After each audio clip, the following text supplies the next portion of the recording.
राधे राधे दोस्तों, आज की वीडियो में आप सबके साथ शेयर करूंगी वट सावित्री का सामान या यूं कहूं कि पूजन सामग्री क्या क्या लगने वाली है वट सावित्री व्रत में।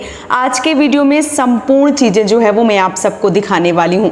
सबसे पहले बात करूं वट वृक्ष की, तो अगर आपको नर्सरी में वट वृक्ष मिल जाता है तो वट वृक्ष ही लेके आइए। अगर नहीं मिलता है तो इस प्रकार की कोई भी डाल जो है वो लेके और एक जो गमला है, कोई भी खाली गमला है, कोई भी बकेट है, उसमें अच्छे से लगा लेना है और इस प्रकार का कोई भी पीला या सफेद वस्त्र जो है वो पहना देना है।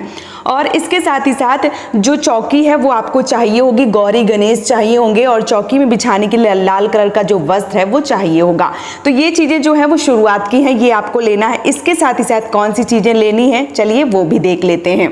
तो यहाँ पे देखिए, जब हम घर पे पूजा करते हैं तो हमें गौरी गणेश के लिए पान का पत्ता जो है वो जरूर चाहिए होता है। साथ ही साथ हम कलश की स्थापना करते हैं तो हमें एक मिट्टी का कलश या आप तांबे का या पीतल का कलश जो है वो भी ले सकते हैं। इसके साथ ही साथ जो फूल हैं वो लेने हैं और जो धूप बत्ती है वो लेनी है। ये ऐपन है, चावल के आटे में हल्दी मिलाकर बनाई जाती है, तो ऐपन जो है वो पूजा में ज़रूर शामिल करना होता है। तो चावल का आटा पीस के भी, या आप चाहें तो रात में पानी में भिगो के चावल और सुबह उनको अच्छे से मिक्सी में पीस के और थोड़ी सी हल्दी मिला के जो ये ऐपन है वो बनाया जाता है। इसके साथ ही साथ कलश में रखने के लिए पंचपल्लव यानी कि आम के पत्ते, अशोक के पत्ते या पान के पत्ते जो है वो आप ले सकते हैं। यहाँ पे मैंने आम के पत्ते जो है वो लिए हुए हैं। इसके साथ ही साथ बांस का पंखा लेना होता है, बांस की डलिया, बांस का बहुत ज़्यादा महत्व है इस दिन, तो बांस की डलिया, बांस का पंखा जो है वो लेना होता है। मुझे बांस की डलिया तो मिल गई है लेकिन बांस का पंखा नहीं मिला है। अगर आप सबको मिल जाता है तो बहुत ही अच्छी बात है। इसके साथ ही साथ वट सावित्री व्रत की जो कथा है वो लेनी है आपको और जो भी मौसमी फल है वो लेना है। यहाँ पे मैं खरबूजा और आम ले रही हूँ।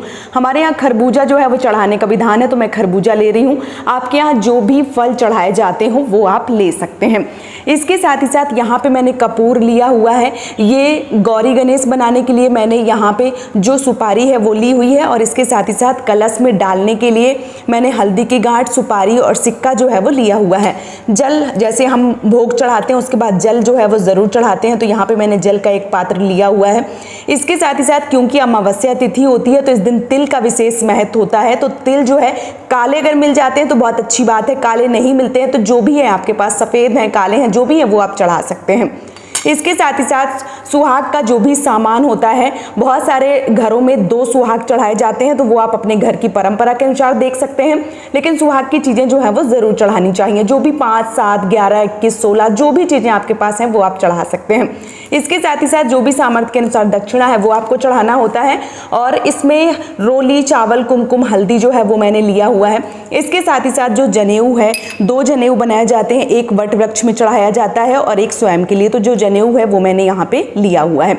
इसके साथ ही साथ स्नान करवाने के लिए भी जल जो है वो लेना होता है और जो फेरे लगाए जाते हैं, तो फेरे जो है वो किसी भी 2 सामान से लगाए जाते हैं। चाहे तो आप मूंगफली, बादाम से लगा सकते हैं या आप चाहे तो सिक्के से लगा सकते हैं, किशमिश से लगा सकते हैं या कोई भी टॉफ़ी से लगा सकते हैं। वो आप अपने हिसाब से देख लीजिए। जैसे फेरे लगाते हैं, बच्चे आते हैं वहाँ पे प्रसाद उठाने तो बच्चों के हिसाब से लगा दीजिए, या कोई बड़े आते हैं तो वो आप अपने हिसाब से जो है वो देख सकते हैं। फेरे जो है वो हमेशा 2 चीज़ों से लगाएं, तो इस बात का आपको विशेष रूप से ध्यान रखना है।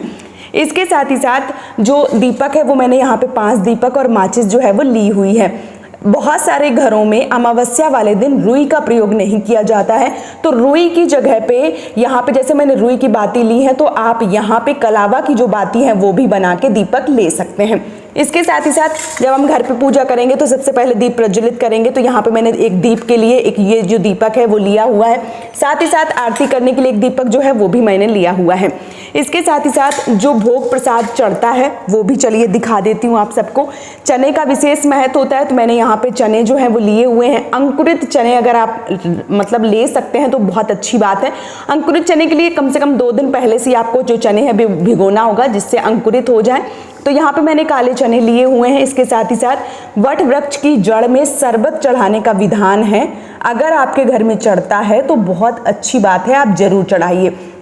और क्यों चढ़ाया जाता है उसके लिए भी मैंने वीडियो बनाया है, आप उसे देख सकते हैं। तो यहाँ पे मैंने शक्कर जो है वो लिया हुआ है, इसके साथ ही साथ यहाँ पे प्रसाद जो है वो लिया हुआ है, और यहाँ पे कच्चा सूत जिससे जो फेरे हैं वो लगाए जाते हैं, तो ये कच्चा सूत है, इसी से फेरे लगाए जाते हैं, तो ये कच्चा सूत जो है वो मैंने लिया हुआ है। इसके साथ ही साथ मैंने यहाँ पे कलावा लिया हुआ है, और ये जो है किसी के घर में गुलगुले बनते हैं तो आप गुलगुले बना सकते हैं, या इस प्रकार की जो बरगदाई हैं वो बनती हैं तो आप ये बना सकते हैं। पूड़ी ली हुई है, और यहाँ पे मैंने जनेऊ जो है वो लिया हुआ है। तो ये वट वृक्ष में, वट की पूजा में, वट सावित्री व्रत में, या बरगदाई अमावस्या जिस भी प्रकार से आप जानते हैं, ये सारा सामान जो है वो वट सावित्री व्रत में चढ़ाया जाता है। तो ये सामान जो है वो मैं पहले से आप सबको दिखा रही हूँ, ताकि वट सावित्री व्रत आने से पहले ये सारा सामान जो है वो इकट्ठा कर लीजिए, और विधि विधान से आने वाली वट सावित्री में आप पूजा जो है वो कर सकते हैं। तो ये सारा सामान जो है वो एक बार फिर से आप सब देख लीजिए, नोट कर लीजिए, फोटो खींच सकते हैं, लिख सकते हैं, जो भी आपकी सुविधा अनुसार है उस प्रकार से आप कर सकते हैं। तो उम्मीद करती हूँ कि ये सामान का वीडियो आप सबको पसंद आया होगा। वीडियो अगर पसंद आया है तो आप हमें सपोर्ट कर सकते हैं इस चैनल को सब्सक्राइब करके और वीडियो को लाइक करके। आज का ये वीडियो मैं यहीं पे समाप्त करूँगी। बहुत जल्दी मिलूंगी एक और नए वीडियो के साथ में, तब तक के लिए राधे राधे।